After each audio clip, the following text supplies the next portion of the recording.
Assalamualaikum warahmatullahi wabarakatuh. Jumpa lagi bersama saya Dedi DJ Shang Lawyers di channel YouTube DJ Lau. Oke, sahabat DJ Lau, jangan lupa tetap di like, share, comment, and subscribe. Oke, sahabat DJ Lau, malam hari ini alhamdulillah saya kedatangan bintang tamu yaitu Bang Choing.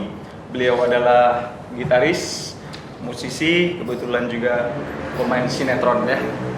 Gimana kabarnya Bang Choing, sehat? Alhamdulillah sehat. Alhamdulillah. Aduh, kayaknya tambah fresh aja nih. Fresh. Karena lockdown jangan-jangan ya. Iya, soalnya kan di rumah terus kalau nih lockdown ini.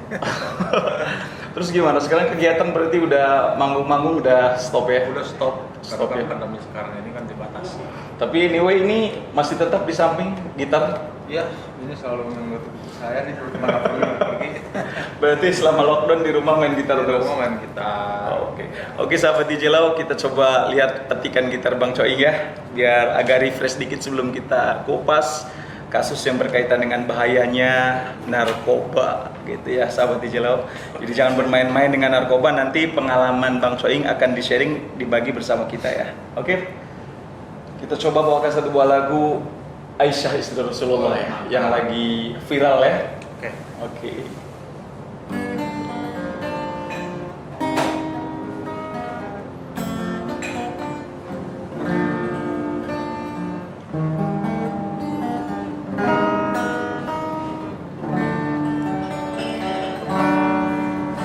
Aisyah, romantisnya cintamu dengan Nabi, dengan baginda kau pernah main lari-lari, selalu bersama hingga ujung nyawa kau di samping Rasulullah.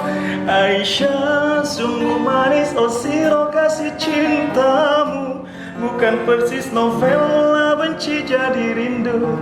Kau istri tercinta ya Aisyah Humairah, Rasul sayang Rasul cintamu. Aduh, Bang Choing ternyata nggak lupa ya, walaupun lockdown tetap bermain musik di rumah ya, sehingga petikan gitar tetap menyayat dan indah. Oke sahabat DJ Lau, kita lanjutkan. Mungkin Bang Choing say hi dulu dengan sahabat DJ Lau dan pemirsa di rumah. Oke, baik sahabat DJ Lau. Perkenalkan saya Choing, nama panggilan saya. Saya akan berbagi pengalaman buruk saya. Jadi yang saya alami dan saya mengkonsumsi apa itu yang namanya narkoba. Ingat guys, pengalaman buruk. Jadi saya awalnya tidak tahu apa yang namanya narkoba. Teman saya memperlihatkan jenis barang itu dan sedikit menawari ke saya untuk mencoba-coba yang namanya narkoba. Awalnya juga saya tidak mau untuk mencicipi apa itu yang namanya narkoba. Iya. Karena saya juga sedikit tahu yang namanya narkoba itu bahaya. Tapi lama-lama kemudian dan saya ditawari terus menerus, ya saya akhirnya tertarik juga. Akhirnya terbujuk lah ya, Terbujuk. untuk mengkonsumsi yang namanya narkoba. Iya. Oke. Dan Terus saya akhirnya mencicipi sedikit demi sedikit sampai saya kecanduan ya yang namanya narkoba. aduh. Iya. Waduh, itu gimana sih ceritanya kok waktu Bang Choing ditawarin temen itu aktivitas lagi apa gitu? Kok bisa sampai menyentuh narkoba? Iya. Waktu itu saya kebetulan saya lagi sibuk-sibuknya yang namanya syuting. Itu lagi Iya, syuting. saya ikut syuting juga. Dan kebetulan teman saya itu ada yang nawari teman syuting saya. Artinya berarti waktu mengenal narkoba itu ketika berada di lokasi syuting. Oke. Dan Terus saya juga sampai kaget, banyak teman saya ternyata memakai juga. Iya. Dan saya ditawari sedikit-sedikit dari teman saya itu, ya saya coba. Sampai saya yang namanya candu narkoba itu kan. apa sih yang dikonsumsi, narkoba jenis apa sih sama Bang Choing itu? Waktu itu? Itu jenisnya serbu putih ya. Oh, serbu putih, yang- sabu. Yang namanya serbupika itu jenis sabu. Oh, jenis sabu. Apa yang dirasakan ketika mengkonsumsi itu? Ya awalnya sih segar, badan kita fresh dan kita semangat. ya gitu terus di apa yang namanya kita di support dan dari apa jenis narkoba itu kan baik itu semangat. Terus menerus saya coba, saya pakai dan sampai saya candunya dari narkoba itu. Lama-lama bukannya bagus efeknya ya, dampak ke badan juga jadi rusak. Otak kita pikiran jadi halusinasi itu udah jadi jauh. Halusinasi hayalan terus. Gitu jauh karena kan kita pengen pakai itu kan. Otak kita juga bukannya berkembang, malah kita rusak lah gitu. Terus kerja pun jadi malas ya. Kerja malas. Kan kita yang namanya itu ada tingkat levelannya ya. Kita sedikit sampai yang namanya kita nyoba sedikit, kita nyoba setengah sampai jadi level atas. Dan itu tampaknya buruk bagi kondisi badan kita itu. Nggak bagus. Jadi ya sahabat Dijelo yang sekali-kali nyoba yang namanya narkoba. Artinya berarti Bang Coing jadi kecanduan ketika itu. Kecanduan banget, Bang. Oke, sahabat Dijelo, ternyata Bang Coing menyampaikan pengalamannya bahwa narkoba itu hanya halusinasi. Seakan-akan kita tuh power kita tuh muncul ya, semangat gitu. Padahal itu cuma hayalan. Bahkan sebetulnya membuat kita menjadi malas dalam bekerja, ya kan? Yang ada tingkat tinggi hayalannya ya. Kita tingkat tinggi. Terus emosi kita juga jadi nggak stabil gitu kan. Oke. Sahabat Dijelo, berdasarkan pengalaman Bang Coing tadi bahwa ternyata narkoba itu adalah narkotika atau psikotropika dan bahan adiktif yang sangat berbahaya ya apabila bahan atau zat tersebut dimasukkan ke dalam tubuh kita baik secara oral atau diminum ya, dihirup maupun disuntikan. Itu akan dapat mengubah pikiran, suasana hati atau perasaan dan perilaku seseorang. Jadi waktu itu perilakunya Bang Coing berubah total ya. Berubah total, sedikit demi sedikit kita jadi berubah. Terus sama keluarga sama anak tambah sayang atau tambah ngaco gitu. Nah, itu bicara cerita tentang masalah dari cerita narkoba dari ke keluarga. Kita pakai ini. Dari pakai itu kita udah tidak ingat waktu, tidak ingat pulang. Dan kita udah semua itu dikesampingkan sama kita untuk kepentingan pribadi yang namanya narkoba. Jadi lupa. Kita jadi lupa segalanya. Udah lupa pulang, lupa keluarga, lupa anak. Artinya berarti nggak ada manfaatnya lah narkoba itu. Sama sekali nggak ada manfaatnya, itu jelek sekali, dampaknya buruk sekali. Buruk ya baik terhadap keluarga, terhadap keuangan, terhadap finansial juga ya. Itu udah mencakup semuanya keburukannya itu.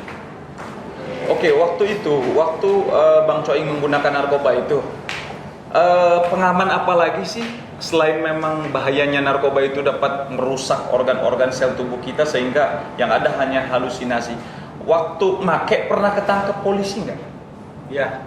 Nah gimana coba diceritakan pengalamannya tuh, biar sahabat Dijelo tahu tuh ya. Jadi narkoba itu kita pakai keenakan ya, namanya. Terus kita pakai seolah-olah kita nggak ada apa-apa. Kita coba pakai, kita coba mengkonsumsi, kita coba untuk yang namanya untuk stok barang itu untuk pakai kita setiap hari dan kedepannya gitu. Betul. Tahu dampaknya itu sangat bahaya sekali. Dan kenapa yang namanya berdampak sekali berbahaya itu karena narkoba itu ada undang-undangnya dari pemerintah yang sangat berat ya. Nah itu dari saya awalnya saya terus pakai sampai saya candu dan saya menyimpan juga sedikit-sedikit untuk stok. Ternyata ada orang yang tidak senang sama kita lah. Yang tadinya kita kasih, dia suatu hal narkoba itu kan kalau kita kasih ke orang, dia deket sama kita. Iya. Kalau kita pakai dan teman kita nggak dikasih, dia menjauh itu berarti dia ada niatan jelek sama kita, jahat. Nah itu kita udah merenggang sama teman kita, saya pakai sendiri dan akhirnya ya diinfokan lah sama pihak yang berwajib. Artinya singkat cerita Bang Coing itu ditangkap polisi. Tangkap polisi. Oke, berarti ditangkap polisi waktu itu kondisi lagi make. Kebetulan saya tidak pakai, cuman beberapa hari ke belakang Pakai. sempat pakai. Oh, artinya dicek berarti positif. Ya, saya waktu itu sebelum penangkapan itu 3 hari sebelumnya saya pakai dan saya ketangkap polisi. Dicek di kantor polisi, akhirnya saya positif. Dan ditahanlah Bang Coing. Ditahanlah. Apa yang dirasakan ketika ditahan sama polisi itu? Menyesal atau gimana? Mau mencoba lagi barang haram tersebut? Saya jujur ya, dari semenjak saya tertangkap itu udah nggak ada pikiran apa-apa. Saya fokus ke diri saya sendiri. Berarti yang saya lakukan itu baik, berarti saya akhirnya baik kan? Betul. Yang saya lakukan buruk, berarti akhirnya akan buruk juga. Dan itu pasti saya menyesal sekali karena kejadian saya ketangkep karena gara-gara saya pakai narkoba itu gitu. Ya benar-benar saya menyesal. Jujur sampai saat ini waktu saya terakhir ketangkep belum pernah saya pegang yang namanya narkoba. Sampai detik ini saya menjauhkan dari segala hal itu. Subhanallah, sahabat Dijelo, itulah pengalaman dari Bang Coing. Jadi berarti Bang Coing sudah pernah tidur di hotel Prodeo ya, gara-gara narkoba itu. Itu enak sekali sahabat di Jawa. Kalau ingin mencoba ke situ, ke hotel itu enak. Tapi ya jangan coba-coba karena itu sangat buruk sekali dan tidak bermanfaat sekali. Oke sahabat Dijelo, itulah pengalamannya Bang Coing, luar biasa. Beliau dari main sinetron, pengen ceritanya, pengen powernya kuat, pengen tambah semangat, coba-coba ditawarin barang haram tersebut. Ternyata barang haram tersebut bukan menjadi support ya, tetapi malah menghancurkan kita. Jadi halusinasi, dunia hayalan, sehingga dia lupa sama keluarga, lupa sama dirinya gitu kan, bahkan lupa sama yang di atas juga. Itulah bahaya dan sangat kejamnya mengkonsumsi narkoba gitu. Makanya pemerintah, sahabat Dijelo atau masyarakat Indonesia, bahwa untuk melindungi ya korban yang menjadi bahayanya narkoba itu, maka pemerintah mengatur di dalam undang-undang tentang narkotika, yaitu Undang-Undang Nomor 35 Tahun 2009 ya. Apa sih tujuannya pemerintah membuat undang-undang itu? Yaitu untuk mencegah, melindungi dan menyelamatkan bangsa Indonesia seperti Bang Coing tadi dari penyalahgunaan narkotika ya, memberantas peredaran gelap narkotika dan prekursor narkotika, serta menjamin pengaturan upaya rehabilitasi medis dan sosial bagi penyalahguna dan pecandu. Berarti waktu itu Bang Coing adalah sebagai pecandu ya, betul. Pengguna ya, betul. Gitu. Berarti direhabilitasi ketika itu atau bagaimana? Ya. Divonis berapa tahun atau mungkin direhabilitasi? Tidak ada vonis dari kepolisian ataupun dari pengadilan ya, karena kan saya jatuhnya Pemakai. Jadi direhabilitasi berarti ya. Ya. Oke, berarti sahabat Dijelo ya, saya sampaikan tolong jauhi dan hindari narkoba itu, karena kalau kita menjadi pecandu, maka itu akan ditahan oleh polisi dan akan direhabilitasi, yaitu pasalnya 127 ya. Jadi setiap orang yang melawan hukum memiliki barang atau mengkonsumsi tanpa hak, nah itu juga bisa kena sanksi pidananya itu minimal 4 tahun, 5 tahun, sampai 16 tahun, 20 tahun, bahkan seumur hidup ya. Jadi jangan main-main dengan barang haram tersebut gitu. Contoh misalkan ada golongan jenis 1, golongan jenis 2, golongan jenis 3 itu, aduh, jangan coba-coba deh mengenal bahayanya barang haram tersebut gitu. Berarti dulu Bang Coing menggunakan narkoba jenis yang itu ya, yang serbuk ya, putih, serbuk ya. sabu. Oke, bukan tanaman ya berarti. Nah, jadi alhamdulillah nih Bang Coing sekarang sudah sadar, sudah insyaf ya, dan nggak mau lagi mengenal barang haram itu ya. Nggak mau sama sekali. Aduh, oke, sahabat Dijelo, saya sampaikan sekali lagi, jangan pernah mengenal dan bersahabat dengan barang haram tersebut, karena kurungan pidananya jangan sampai menimpa diri kita atau keluarga kita. Jauhi barang haram tersebut. Oke, terima kasih Bang Coing sharing pengalaman dan testimoninya. Baik. Semoga sahabat Dijelo dan masyarakat luas sekali lagi jangan pernah mengenal narkoba gitu. Oke, demikian sahabat Dijelo. Mungkin sharing kita pada malam hari ini insya Allah ada manfaatnya buat kita semua. Ikutin terus edukasi-edukasi hukum di channel DJ Law. Jangan lupa kalau sahabat DJ Law mau bertanya atau ada sesuatu yang mau ditanyakan, langsung komentar aja di kolom DJ Law Firm. Oke? Terima kasih. Jangan lupa tetap di like, share, comment, and subscribe. Assalamualaikum warahmatullahi wabarakatuh. Keep calm and call your lawyer. Oke.